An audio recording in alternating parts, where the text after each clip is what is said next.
कहते हैं ना कि कुछ कहानियां सिर्फ किस्से नहीं होती, वो तो हमारे साथ जीती हैं। आज एक ऐसी ही कहानी सुनाते हैं जो इस कस्बे की गलियों में आज भी जिंदा है। कहानी है उस स्कूल की आखिरी घंटी की। अरे ज्यादा पुरानी बात नहीं है, यही कोई 2008 के आसपास की बात होगी।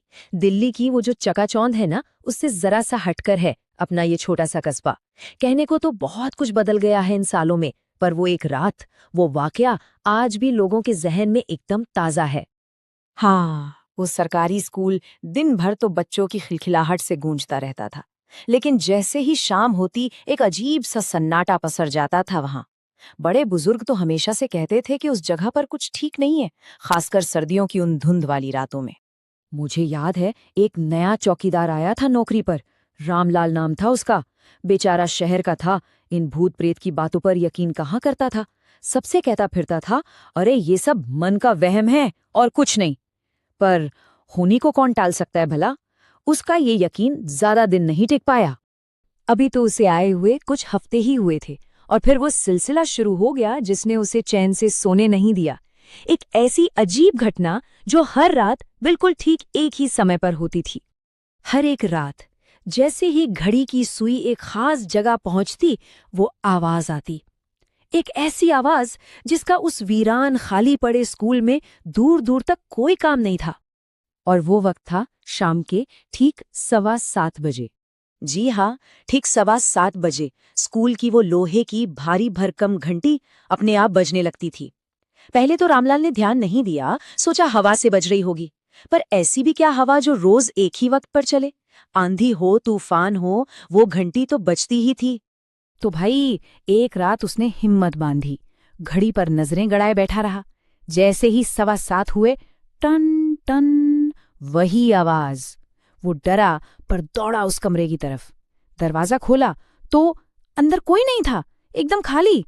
पर वो घंटी अभी भी धीरे धीरे झूल रही थी, जैसे किसी ने उसे अभी अभी बजाया हो। अगले दिन भागा भागा प्रिंसिपल के पास गया। साहब तो हंस दिए, बोले, क्या रामलाल तुम भी? अरे नए नए आए थे, उन्हें क्या पता था इस जगह का राज। पर तभी वहां जो पुराने मास्टर जी थे, उन्होंने जब असलियत बताई तो बेचारे रामलाल के तो पैरों तले से जमीन ही खिसक गई। उन्होंने रामलाल को पास बुलाकर धीरे से कहा, ये कोई नई बात नहीं है, इस घंटी के पीछे बहुत बहुत दुख भरी कहानी छिपी है।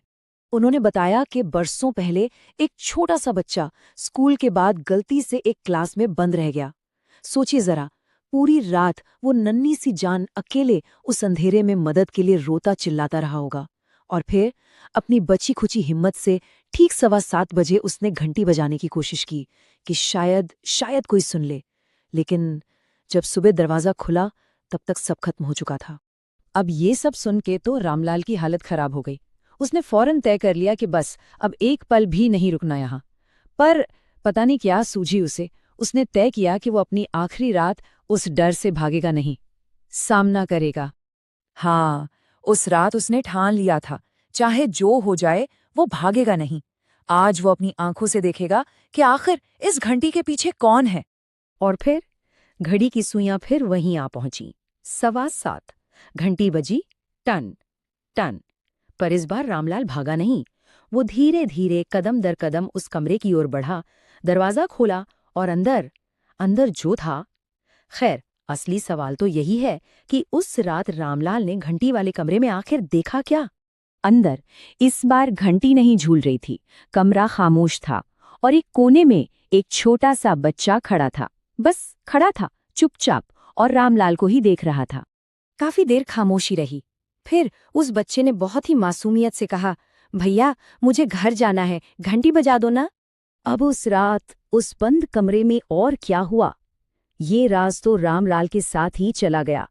लेकिन अगली सुबह जो हुआ, उसने इस कहानी को हमारे कस्बे के लिए हमेशा हमेशा के लिए सच बना दिया।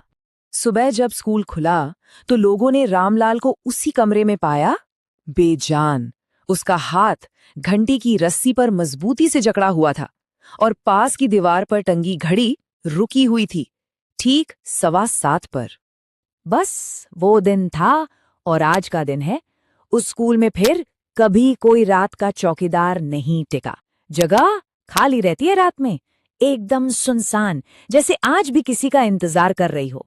लेकिन हम जो यहाँ रहते हैं वो जानते हैं कि जब सर्दियों की रात में घना कोहरा पड़ता है ना, तो उस वीरान स्कूल से आज भी ठीक 7:15 बजे उस घंटी की धीमी आवाज सुनाई देती है।